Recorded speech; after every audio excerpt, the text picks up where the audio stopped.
ಮಾಡ್ತೇನೆ.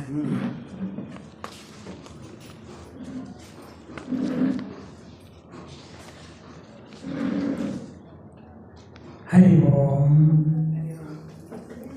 ಸೋದರ ಸೋದರಿಯರೇ,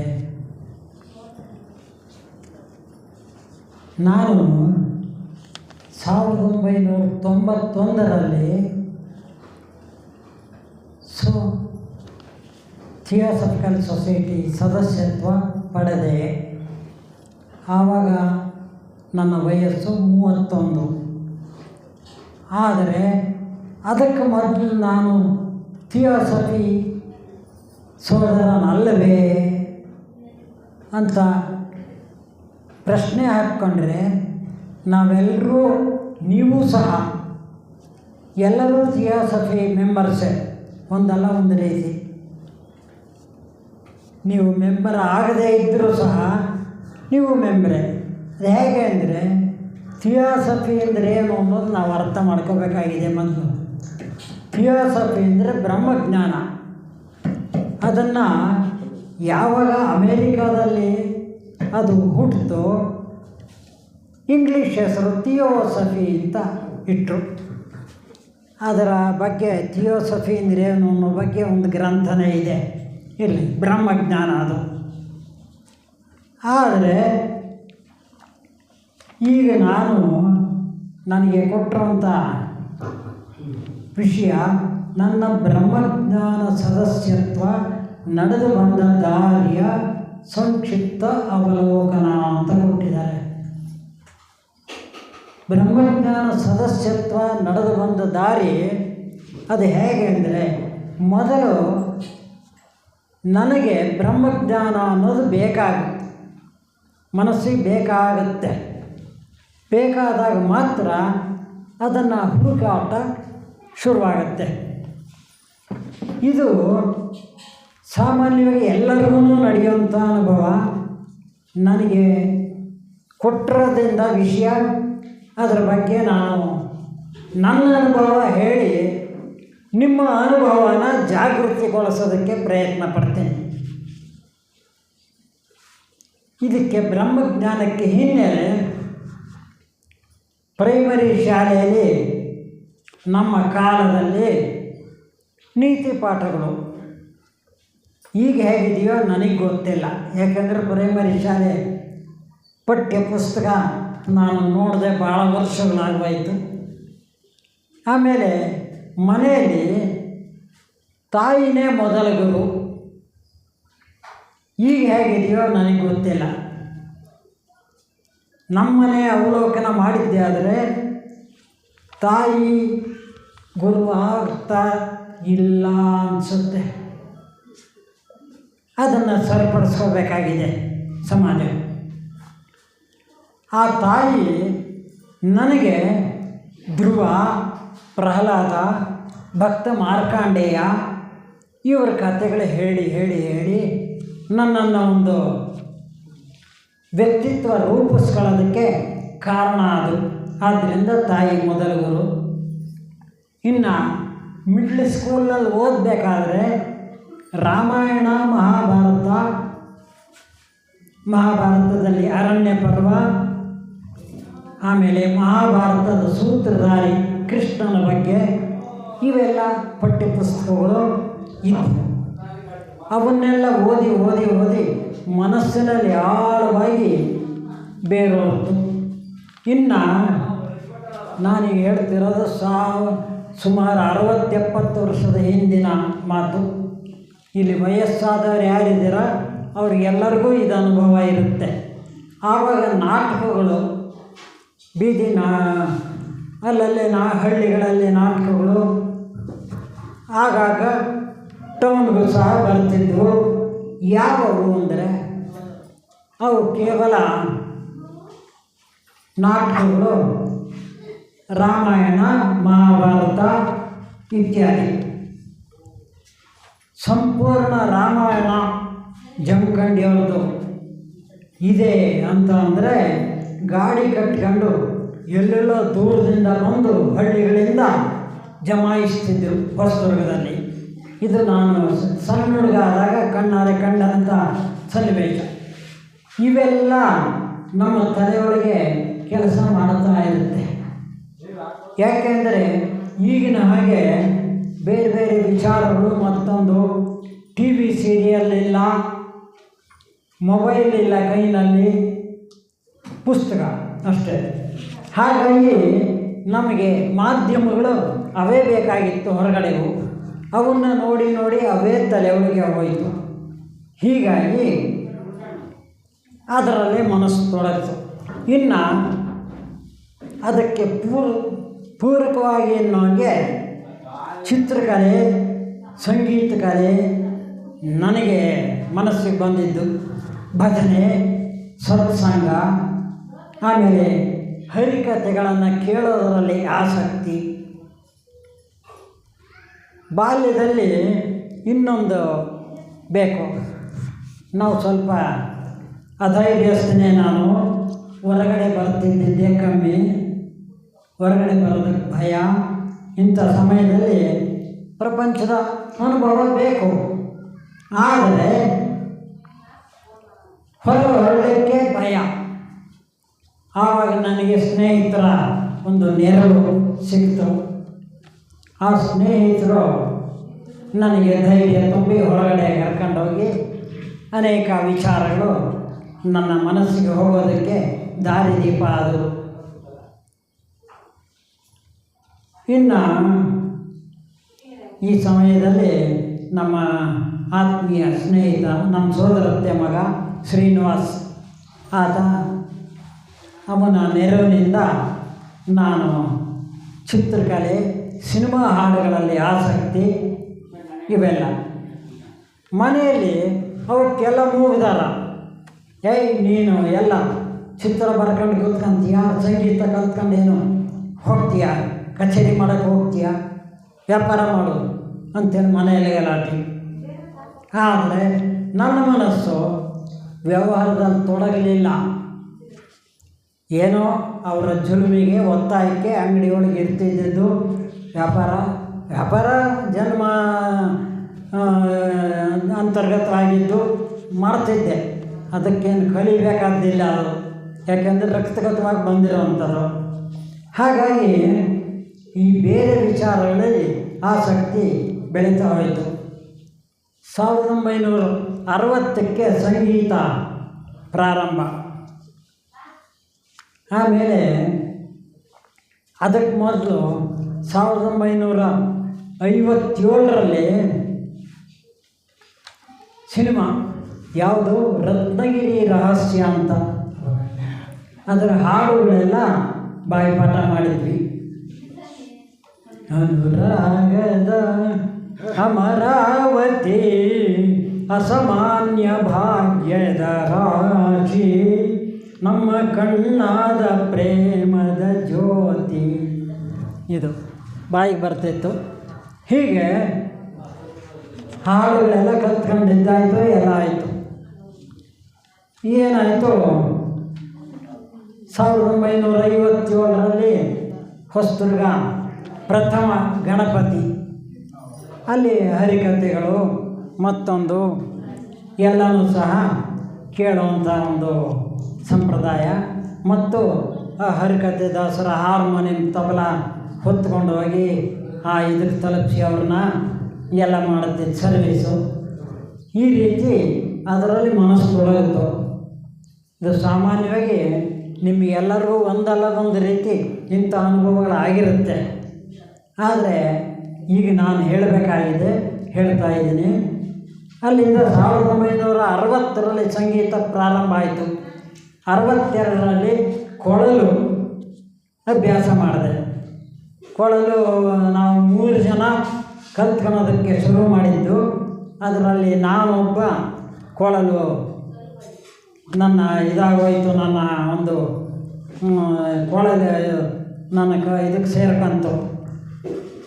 ಇನ್ನಿಬ್ಬರು ಅವರು ಅಷ್ಟಾಗಿ ಅದನ್ನು ಬೆಳೆಸ್ಕೊಳ್ಳಿಲ್ಲ. ಅಲ್ಲಿಂದ ಕೊಳಲು ಕಲಿಬೇಕಾದ್ರೆ ನನಗೆ ಇನ್ನೊಂದು ಮಾರ್ಗದರ್ಶನ, ಚನ್ನಗಿರಿ CK ಶಿವಲಿಂಗಪ್ಪ ಅಂತೇಳಿ ಅವರೇ ನನಗೆ ಕೊಳಲು ಮಾರ್ಗದರ್ಶನ. ಅವರು ಕ್ಲಾರಿನೆಟ್ ಭಾಳ ಚೆನ್ನಾಗಿ ನುಡಿಸೋರು. ಮತ್ತು ಸ್ಯಾಕ್ಸಫೋನ್ ವಾದಕರವರು ಬಹಳ ಚೆನ್ನಾಗಿ ನುಡಿಸೋರು. ಅವರಿಂದ ನನಗೆ ಒಂದು ಪ್ರೇರಣೆ, ನೀನು ಅಲ್ಲಿ ಇಲ್ಲಿ ಕಥಾ ಕಾಲಕ್ಷೇಪ ಮತ್ತು ನಡೆಯುವಂಥ ಕಡೆ ಶನಿದೇವರ ಕಥಾ ಕಾಲಕ್ಷೇಪ ಅಲ್ಲಿಗೆ ಹೋಗು, ತಾಳ ಅಭ್ಯಾಸ ಆಗುತ್ತೆ, ಎಲ್ಲ ಅಭ್ಯಾಸ ಆಗುತ್ತೆ ಅಂತ ಒಂದು ಪ್ರೇರಣೆ ಕೊಟ್ಟರು. ಆ ಪ್ರಕಾರ ಶನಿದೇವರ ಕಥಾ ಕಾಲಕ್ಷೇಪಕ್ಕೆ ಹೋಗೋದಕ್ಕೆ ಶುರು ಮಾಡಿದೆ. ಅಲ್ಲಿಂದ ಅನೇಕರ ಸಂಗೀತ ಹಾಡೋರು ಮತ್ತೊಬ್ಬರು ಅವ್ರದ್ದೆಲ್ಲರ ಪರಿಚಯ, ಅವರೆಲ್ಲರ ಸಹವಾಸ, ಅವರೆಲ್ಲರೂ ಹಾಡಿದ್ದನ್ನು ಕೇಳೋದು. ನನಗೇನು ಹಾಡೋದಕ್ಕೆ ಬರ್ತಿರ್ಲಿಲ್ಲ, ತಾಳ ಒಂದು ಹಾಕ್ತಿದ್ದೆ ಗಟ್ಟಿಯಾಗಿ, ಅದು ಬಿಟ್ಟರೆ ಇನ್ನೇನಿಲ್ಲ. ಹಾಡೋದಕ್ಕೆ ಬರ್ತಿರಲಿಲ್ಲ. ಕೊಡಲು ಒಂದು ಇಟ್ಕೊಂಡಿದ್ದೆ, ಸುಮ್ಮನೆ ಒಂದು ಚೂರು ಚೂರು ಸೈಡ್ ಕೊಡ್ತಿದ್ದೆ, ಅದನ್ನು ನುಡಿಸೋದಕ್ಕೆ ಭಯ.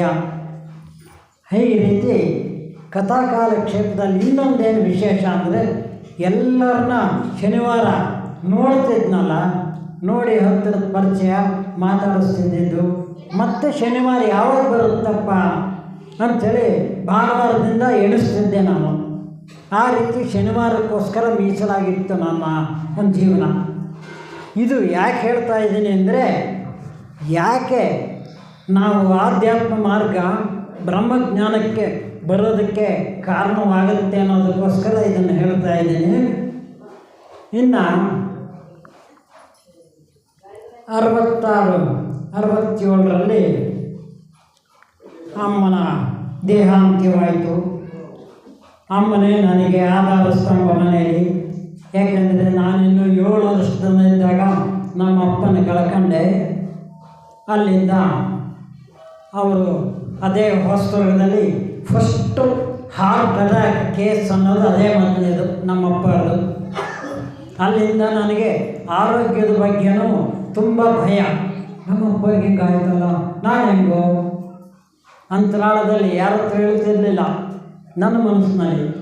ಆದ್ದರಿಂದ ಆರೋಗ್ಯದ ಬಗ್ಗೆನೂ ಗಮನ ಕೊಡೋದಕ್ಕೆ ಶುರುವಾಯಿತು. ಅಲ್ಲಿಂದ ಯೋಗಾಸನಗಳು ಮತ್ತೊಂದು ಅವನ್ನೂ ಸ್ವಲ್ಪ ಅಳವಡಿಸ್ಕೊಳ್ಳೋದಕ್ಕೆ ಪ್ರಯತ್ನ ಪಟ್ಟೆ. ಈ ರೀತಿ ನನ್ನ ಜೀವನ ಮುಂದುವರಿಯಿತು. ಇನ್ನು 68ರಲ್ಲಿ RSS ಸಂಪರ್ಕಕ್ಕೆ ಬಂದೆ. RSS ಇವತ್ತು ನಿಮಗೆ ಎಲ್ಲರಿಗೂ ಭಾಳ ಜನಕ್ಕೆ ಗೊತ್ತಿದೆ. ಅದು ದೇಶಭಕ್ತಿಗೋಸ್ಕರ ಮೀಸಲಾಗಿಟ್ಟು ಇರೋವಂಥ ಒಂದು ಸಂಸ್ಥೆ. ಅದಿನ್ನು ಅದರಲ್ಲಿ ಇದಿಲ್ಲ, ರಾಜಕೀಯ ಇಲ್ಲ, ಮತ್ತು ಯಾವುದೂ ಇಲ್ಲ. ಆ ರೀತಿ ಇವತ್ತಿಗೂ ಅದು ಅದೇ ರೀತಿ ಮುಂದುವರಿತಾ ಇದೆ. ಇನ್ನು ಅದರ ಸಂಪರ್ಕಕ್ಕೆ ಬಂದ ಹೊಸದರಲ್ಲಿ ನನ್ನ ಒಂದು ಮದುವೆ ಆಯಿತು. 13/3/1969ರಲ್ಲಿ ನನ್ನ ಮದುವೆ. ಆಮೇಲೆ ಏನಾಯಿತು, 1971 RSS ಕ್ಯಾಂಪ್ ನಡೀತು, OTC ಅಂತ ಗೋಕಾಕ್ನಲ್ಲಿ. ಅದಕ್ಕೆ ಹೋಗುವಂಥ ಸಂದರ್ಭ ಬಂತು. ಇದನ್ನು ಯಾಕೆ ಹೇಳ್ತಾ ಇದ್ದೀನಿ ಅಂದರೆ, ನನಗಿನ್ನ ಹಿರಿಯರು ನಮ್ಮ ಮನೆಯಲ್ಲಿ, ನಮ್ಮ ಅತ್ತಿಗೆ, ನಮ್ಮ ಅಣ್ಣ, ಅವರು ಸಹ ಥಿಯೋಸಫಿಕಲ್ ಮೆಂಬರ್ಸೇ. ಆವಾಗ ನನ್ನ ಬಳಿ ವಾದ ಅವ್ರದ್ದು, ನೀನು RSS ಹೋಗೋದು ನನಗಿಷ್ಟ ಇಲ್ಲ ಅಂತ. ನಾನು ಅವರಿಗೆ ಪ್ರಶ್ನೆ ಹಾಕಿದೆ, ನೀ ಹಂಗಾದ್ರೆ ಅಡಿಯಾರ್ಗೆ ಹೋಗ್ತೀಯಲ್ಲ, ಅದು ಯಾಕೆ ಹೋಗ್ತೀಯ? ಬೇಡ, ಹೋಗೋಣ, ನಾನು ಇದಕ್ಕೆ ಹೋಗಲ್ಲ, ನೀವು ಅದಕ್ಕೆ ಹೋಗ್ಬೇಡಿ ಅಂಥೇಳಿ. ನಮ್ಮ ಅಣ್ಣವ್ರಿಗೆ ಕೋಪ ಬಂತು, ಎದ್ದು ಹೋಗ್ಬಿಟ್ಟು. ಆಮೇಲೆ ಹೀಗೆ ಮುಂದುವರಿತಾ ಬಂತು. ಆಮೇಲೆ ಏನಾಯಿತು, ನನ್ನ RSS ಚಟುವಟಿಕೆ ಜಾಸ್ತಿ ಆಗುತ್ತೆ ಅಂಥೇಳಿ 1972ರಲ್ಲಿ ವ್ಯಾಪಾರ ವಹಿವಾಟು ಮತ್ತೊಂದು ಇಬ್ಬರದು ವಿಭಾಗ ಆಯಿತು. ಆವಾಗ ಹೊಸದಾಗಿ ಬಂದಂಥ ಎಡರು ತೊಡರುಗಳನ್ನೆಲ್ಲ ಅನುಭವಿಸ್ತಾ, ಏಕೆಂದರೆ 1972 ವಯಸ್ಸೇನೋ ಆಗಿತ್ತು. ಈಗಿನ ಹುಡುಗರಿಗೆ ಲೆಕ್ಕ ಹಾಕಿದರೆ ನಂದದೇನು ವಯಸ್ಸು ಬಹಳನೇ ಜಾಸ್ತಿನೇ. ಆದರೆ ನಾನು ಈಗಿನ ಹುಡುಗರಿಗಿನ್ನ ಭಾಳ ಸುಮಾರಾಗಿದ್ದೆ ಅವಾಗ. ಯಾಕೆ ಅಂದರೆ ಮನೆ ಬಿಟ್ಟು ಆಚೆ ಹೋಗ್ತಾನೆ ಇರಲಿಲ್ಲಲ್ಲ, ಅಂಗಡಿ ಮನೆ ಅಷ್ಟೇ. ಹಾಗಾಗಿ ನನಗೆ ಧೈರ್ಯ ಇರಲಿಲ್ಲ, ಯಾವುದರಲ್ಲೂ ಮುನ್ನುಗ್ತಿರಲಿಲ್ಲ. ಆವಾಗ ಜೀವನದಲ್ಲಿ ಅನೇಕ ಎಡರು ಬಂದು ಅವನ್ನೆಲ್ಲ ನಿಭಾಯಿಸಿದೆ. ಪರಮಾತ್ಮ ಗುರುಗಳು ಹಿಂದಿದ್ದಾರೆ, ಇವ್ರು ಹೇಳಿದಾರಲ್ಲ ಕಾಣದ ಗುರುಗಳು ಇದ್ದಾರೆ, ಅವ್ರನ್ನ ನಾವು ಕಾಣೋ ಪ್ರಯತ್ನ ಮಾಡಬೇಕು. ನಿಜವಾಗಲೂ ಆ ಒಂದು ದೈವ ಅನ್ನೋದು ನಮ್ಮ ಹಿಂದೆ ಇದೆ, ಮುಂದೆ ಇದೆ, ಪಕ್ಕದಲ್ಲಿದೆ, ಅಕ್ಕಪಕ್ಕದಲ್ಲೆಲ್ಲ ಕಡೆ ಇದೆ. ಅದನ್ನು ನಾವು ಕಾಣೋವಂಥ ಪ್ರಯತ್ನ ಮಾಡಬೇಕು. ಆಮೇಲೆ ಈ ಎಡರುಗಳೆಲ್ಲ ನಿಭಾಯಿಸಿ ಒಂದು ವ್ಯವಹಾರದಲ್ಲೂ ಒಂದು ಮೈಗೂಡಿಸ್ಕೊಂಡು ಮುಂದುವರಿತಾ ಬಂದಾಗ ಏನಾಯಿತು, 28/10/91 ನಮ್ಮ ಅಣ್ಣವ್ರ ದೇಹ ಅಂತ ಸ್ವಸ್ಥಾನ ಸೇರಿದರು. ಆವಾಗ ನನಗೆ ಬ್ರಹ್ಮವಿದ್ಯಾ ಸಮಾಜದ ಸದಸ್ಯತ್ವನ ನಮ್ಮ ಇಬ್ಬರು ಬಂದರು, ಶೇಷಪ್ಪ ಶೆಟ್ಟರು, ಇನ್ನೊಬ್ಬರು ಇದ್ದರು ದಾವಣಗೆರೆಗೆ ಹೋದ್ರಲ್ಲ ಅವರು ಮೆಸ್ಟ್ರು, ಇವರು ರಾಮಪ್ಪ ರಾಮಪ್ಪನವರು ಮತ್ತು ಶೇಷಪ್ಪ ಶೆಟ್ಟರು ಅವರಿಬ್ಬರು ಬಂದು ನನ್ನ ನೋಡಪ್ಪ ನಿಮ್ಮ ಅಣ್ಣವರು ಹೋಗ್ಬಿಟ್ರು, ನೀನು ಮೆಂಬರ್ ಆಗಬೇಕು ಅಂದರು. ನಾನು ಮಾತೇ ಆಡಲಿಲ್ಲ, ಒಂದೇ ಮೆಂಬರ್ ಆದೆ. 91ರಲ್ಲಿ ಮೆಂಬರ್ ಆದರೂ ಸಹ ನಾನೇನು ಅದಕ್ಕೇನು ಹೋಗ್ತಿರಲಿಲ್ಲ. ಸುಮ್ಮನೆ ವರ್ಷ 50 ರೂಪಾಯಿ ಕೇಳೋದು, ಕೊಡ್ತಿದ್ದೆ, ಮೆಂಬರ್ ಆಗ್ತಿದ್ದೆ. ಹೀಗೆ ಮುಂದುವರಿಯಿತು. ಆಮೇಲೆ ನನಗಾಗಲೇ ಅಷ್ಟೊತ್ತಿಗೆ 3 ಮಕ್ಕಳು, 2ನೇ ಮಗಳು, ಮೊದಲನೆಯವನು ಕುಮಾರ ಜ್ಯೇಷ್ಠ ಪುತ್ರ, 2ನೇ ಮಗಳದು 92ರಲ್ಲಿ ಮದುವೆ ಆಯಿತು. ಆಮೇಲೆ 96ಕ್ಕೆ ಜ್ಯೇಷ್ಠ ಪುತ್ರನ ಮದುವೆ ಆಯಿತು. 2002ರಲ್ಲಿ ಕಿರಿಯ ಮಗನ ಮದುವೆನಾಯಿತು. 1995ಕ್ಕೆ ನಾನು ಕಟ್ಟಿಕೊಂಡಿದ್ದಂಥ ವ್ಯವಹಾರಗಳೆಲ್ಲ ಸಮಾಪ್ತಿಯಾಗೋ ಮಟ್ಟಕ್ಕೆ ಬಂತು. ಆವಾಗ ಅಂಗಡಿ ಹತ್ತಿರಿದ್ದಂಥ ಎಣ್ಣೆ ಅಂಗಡಿ ಒಂದು ದೊಡ್ಡ ಮಗನಿಗೆ ವಹಿಸ್ಕೊಟ್ಟು, ಇನ್ನು ಚಿಕ್ಕ ಮಗ ಬೆಂಗಳೂರು ಹೋದ ಅವ್ರ ಅಕ್ಕನ ಮನೆಗೆ. ಅಲ್ಲಿಂದ ಅವನು ಕಂಪ್ಯೂಟರ್ ಸಾಫ್ಟ್ವೇರ್ ಇಂಜಿನಿಯರ್ ಆಗಿ ಇವತ್ತು ಅಮೇರಿಕ ಸೇರಿದ್ದಾನೆ. ಇರಲಿ, ಹೀಗಾಗಿ ನನಗೆ ಜವಾಬ್ದಾರಿಯಲ್ಲೇ ನಿವೃತ್ತನಾದೆ. ಈಗ ಬೇಕಾಯಿತು, ಯಾಕೆಂದರೆ ಇವೆಲ್ಲ ಹಿನ್ನೆಲೆ ಇತ್ತಲ್ಲ, ಬ್ಯಾಕ್ಗ್ರೌಂಡು. ಹೊರಗಡೆ ಕ್ಲಬ್ಗೆ ಹೋಗೋದಾಗಲಿ, ಇನ್ಯಾವುದೋ ಸಿನಿಮಾ ಹುಡ್ಕೊಂಡು ಹೋಗೋದಾಗಲಿ, ಮತ್ತೆಲ್ಲ ಬೇರೆ ಊರಿಗೆ ಹೋಗಿ ಮಜಾ ಟ್ರಿಪ್ ಹಾಕ್ಕೊಂಡು ಹೋಗೋದಾಗಲಿ ಯಾವುದೂ ಇಲ್ಲ, ಏನೇನೂ ಇಲ್ಲ. ಮನಸ್ಸಿಗೆ ಬೇಕಾಯ್ತಲ್ಲ, ಆವಾಗ ಸಿಕ್ತು ನಮಗೆ SSY ನಾಲೆಡ್ಜು. SSY ಸ್ವಲ್ಪ ಥಿಯಾಸಫಿಗೆ ಹತ್ತಿರ, ಆದರೆ ಅದರದ್ದೇ ಆದಂಥ ಕಲ್ಪನೆಗಳು ಬೇರೆ ಇದ್ದಾವೆ, ಇರಲಿ. ಆದರೆ ಅದು ಸಹ ಬ್ರಹ್ಮಜ್ಞಾನದ್ದೇ. ಆ SSY ಶಿಕ್ಷಣದಿಂದ ನನಗೆ ಇನ್ನೂ ಸ್ವಲ್ಪ ಮನಸ್ಸು ಆಳವಾದ ಒಂದು ವಿಚಾರ ತಿಳ್ಕೋಬೇಕು, ಮುಂದುವರಿಬೇಕು, ಅದರ ಬಗ್ಗೆ ಅಧ್ಯಯನ ಮಾಡಬೇಕು ಅನ್ನೋ ಆಸಕ್ತಿ ಉಂಟಾಯಿತು. ಆವಾಗ ನಮಗೆ ಅಲ್ಲಿ SSY ನಡೀತಾ ಇತ್ತು, ಪಕ್ಕದಲ್ಲೇ ಥಿಯೋಸಫಿದು ಸೇರ್ತಾಯಿದ್ರು. ಅಲ್ಲಿ ನಂಜುಂಡ ಶೆಟ್ಟರು ಬಂದರು. ಆ ನಂಜುಂಡ ಶೆಟ್ಟರ ಮೂಲಕ ನನಗೆ ಸಾಕಷ್ಟು ಬೋಧನೆಗಳು ಸಿಕ್ತು ಮತ್ತು ನನ್ನನ್ನು ಒಂದು ಉತ್ತಮವಾದ ಈ ಮಾರ್ಗಕ್ಕೆ ತಂದಿದ್ದೇನೆ ನಂಜುಂಡ ಶೆಟ್ಟರು ಅಂದರೆ ತಪ್ಪಿಲ್ಲ. ಆ ರೀತಿ ನನ್ನನ್ನು ಬಹಳ ಉತ್ತಮನಾದ ಮಾರ್ಗದರ್ಶನಕ್ಕೆ ಕೊಂಡೊಯ್ದು, ಈ ದಾರಿ ಬಹಳ ಒಳ್ಳೆಯದು, ನೀನು ಮುಂದುವರಿ ಅಂತೇಳಿ ಕೈಬಿಟ್ಟರು. ನಾನು ಎಷ್ಟು ಮಟ್ಟಿಗೆ ಮುಂದುವರಿತಾ ಇದ್ದೀನೋ ಗೊತ್ತಿಲ್ಲ ನನಗೆ, ಅಂತೂ ಅದರಲ್ಲಿ ಮನಸ್ಸು ತೊಡಗಿಸ್ಕೊಂಡಿದ್ದೀನಿ. ಇನ್ನು ಈಗ ಸಂಗೀತ ಆಗಲಿ, ಕೊಳಲಾಗಲಿ, ಚಿತ್ರಕಲೆ ಆಗಲಿ, ಮತ್ತೊಂದು ಹರಟೆ ಹೊಡೆಯೋದಾಗಲಿ ಇನ್ಯಾವುದೂ ಮನಸ್ಸಿಗೆ ಬೇಕಾಗಿಲ್ಲ. ಕೇವಲ ಆಧ್ಯಾತ್ಮಿಕ ಗ್ರಂಥಗಳು ಮತ್ತು ಮನೆಯಲ್ಲಿ ಇಟ್ಕೊಂಡಿದ್ದೀನಿ. ಅರಣ್ಯ, ಇದು ರಾಮಾಯಣ, ಮಹಾಭಾರತ, ಭಾಗವತ ಎಲ್ಲ ಪುಸ್ತಕಗಳಿದ್ದಾವೆ. ಜೊತೆಗೆ ನಮ್ಮ JK ಅವರ ಪುಸ್ತಕಗಳು ಇಟ್ಕೊಂಡಿದ್ದೀನಿ. ಇನ್ನು ಸಾಹಿತ್ಯ ಸಾಕಷ್ಟು ಥಿಯಾಸಫಿಕಲ್ ಸೊಸೈಟಿ ಅಂದರೆ ಬ್ರಹ್ಮಜ್ಞಾನ ಸಮಾಜದ್ದು ಪುಸ್ತಕಗಳು ಇಟ್ಕೊಂಡಿದ್ದೀನಿ. ಅವನ್ನು ಅಧ್ಯಯನ ಮಾಡ್ತಾ ಇರ್ತೀನಿ. ಹೀಗೇನಾದರೂ ಮಾತಾಡಪ್ಪ ಅಂದಾಗ 2 ಮಾತಾಡೋದಕ್ಕೆ ಪ್ರಯತ್ನ ಪಡ್ತೀನಿ. ಇಷ್ಟು ಬಿಟ್ಟರೆ ನಮ್ದು ಇನ್ನೇನು ಇದೊಂದು ಮಾಡೋ ಪ್ರಯತ್ನ, ಯಾವುದೋ ವೀಡಿಯೋಗಳು ಮಾಡೋ ಪ್ರಯತ್ನ ಒಂದು ಇಟ್ಕೊಂಡಿದ್ದೀನಿ, ಅದನ್ನು ಮಾಡ್ತಾ ಇರ್ತೀನಿ. ಈ ರೀತಿ ಮನಸ್ಸು ಪೂರ್ತಿ ಥಿಯಾಸಫಿಕಲ್ ಸೊಸೈಟಿನಲ್ಲಿ ಬೆಳೀತಾ ಇದೆ.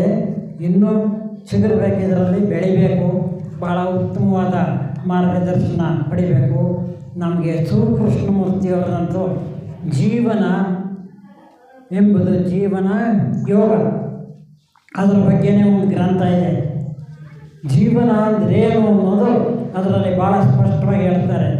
ನಾವೇನು ಜೀವಿಸ್ತೀವಿ ಲೌಕಿಕವಾದ ಜೀವನ ಅದೇ ಅಂತ ತಿಳ್ಕೊಂಡಿದ್ದೀವಿ, ಇದು ಅಲ್ಲವೇ ಅಲ್ಲ. ಇದನ್ನು ಬಿಟ್ಟು ಮುಂದಕ್ಕೆ ಜೀವನ ಆಧ್ಯಾತ್ಮ ಜೀವನ ಇದೆ, ಅದರಲ್ಲಿ ಮುಂದುವರಿಯುವಂಥ ಪ್ರಯತ್ನ ಮಾಡಬೇಕು. ಅದರಲ್ಲಿ ಮನಸ್ಸು ಸ್ಥಿರವಾಗಬೇಕು. ಆ ಸ್ಥಿರವಾಗಬೇಕು ಅದರಲ್ಲಿ ಅಂದರೆ ಇಲ್ಲಿ ಲೌಕಿಕವಾದ ಆಶೋತ್ತರಗಳನ್ನು ನಾವು ಕಳ್ಕೋಬೇಕಾಗಿದೆ. ಈ ರೀತಿಯ ಒಂದು ಪ್ರಯತ್ನ ನಮಗಿನ್ನೆಲ್ಲೂ ಸಿಗಲ್ಲ. ಥಿಯಾಸಫಿಕಲ್ ಸೊಸೈಟಿನಲ್ಲಿ ಮಾತ್ರ ಈ ಜ್ಞಾನ ನಮಗೆ ಬೋಧನೆ ಆಗುತ್ತೆ. ಇಲ್ಲಿ ಬಂದವರು ಎಲ್ಲರೂ ಸಹ ಉತ್ತಮವಾದ ಒಂದು ಮಾರ್ಗದರ್ಶನದಲ್ಲೇ ತೊಡಗುತ್ತೀರಿ.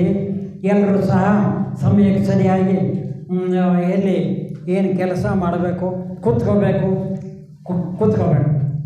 ಟಿಫನ್ ಕೊಟ್ಟರು ತಿಂದ್ವಿ, ಊಟಕ್ಕಾದರೂ ಹೊರಟ್ವಿ. ಉಪನ್ಯಾಸಗಳು ಮಾಡ್ತಾ ಇದ್ದಾರೆ, ಕೇಳ್ತಾ ಇದ್ದೀವಿ ಅನ್ನೋಂಥ ಒಂದು ಸಂಪ್ರದಾಯನ ಬೆಳೆಸ್ಕೊಳ್ತಾ ಇದ್ದೀವಿ. ಇಂಥ ಒಂದು ಉತ್ತಮವಾದ ನಮಗೆ ಒಂದು ವ್ಯವಸ್ಥೆ ಎಲ್ಲೂ ಸಿಗಲ್ಲ ಅಂದರೆ ಎಲ್ಲೂ ಸಿಗಲ್ಲ. ಯಾಕೆಂದರೆ ನಾನು ಎಲ್ಲದರಲ್ಲೂ ಇದ್ದೀನಲ್ಲ, ಎಲ್ಲೂ ಸಿಗಲ್ಲ. ಇನ್ನು ನಮಗೆ ಮನಸ್ಸಿಗೆ ಖುಷಿ ಕೊಡುವಂಥದ್ದು ಅಂದರೆ ಸತ್ಸಂಗಗಳು, ಬೇರೆಯವು ಸತ್ಸಂಗ, ಒಳ್ಳೆಯ ವಿಚಾರ, ಕಥಾ ಕಾಲಕ್ಷೇಪ ಮತ್ತೊಂದು ಇಂಥವು. ಆ ಸತ್ಸಂಗದಲ್ಲಿ ಸಹ ಮನಸ್ಸು ತೊಡಗಿಸ್ಕೋಬೋದು. ಆದರೆ ಅದಕ್ಕಿಂತ ಈ ಥಿಯಾಸಫಿದು ನಮ್ಮನ್ನು ಒಂದು ಉತ್ತಮವಾದ ಮಾರ್ಗಕ್ಕೆ ಕೊಂಡೊಯ್ಯುವಂಥದ್ದು. ಆದ್ದರಿಂದ ಇದರಲ್ಲಿ ನಾವು ಮುಂದುವರಿಯೋದಕ್ಕೆ ಭಾಳ ಚೆನ್ನಾಗಿದೆ ಒಂದು ವಾತಾವರಣ ಅಂತ ಹೇಳ್ತಾ ನನ್ನ ಒಂದು 2 ಮಾತನ್ನು ಇಲ್ಲಿಗೆ ಮುಕ್ತಾಯ ಮಾಡಿ ತಮ್ಮಲ್ಲಿ ಧನ್ಯವಾದಗಳನ್ನು ಕೇಳುತ್ತೇನೆ. ಸೋದರ ಸುಬ್ಬಣ್ಣನವರು ಎಷ್ಟು ಸಾಧನೆ ಮಾಡಿದ್ದಾರೆ ಅಂದರೆ ಶ್ರೇಷ್ಠವಾದ 100ಕ್ಕೂ ಹೆಚ್ಚು ಪುಸ್ತಕಗಳ ಅಧ್ಯಯನವನ್ನು ಅವರು ಮಾಡಿದ್ದಾರೆ. ಅವರು ಬ್ರಹ್ಮ ವಿದ್ಯಾ ಸಮಾಜದ ಅದರಲ್ಲೇ ಒಂದು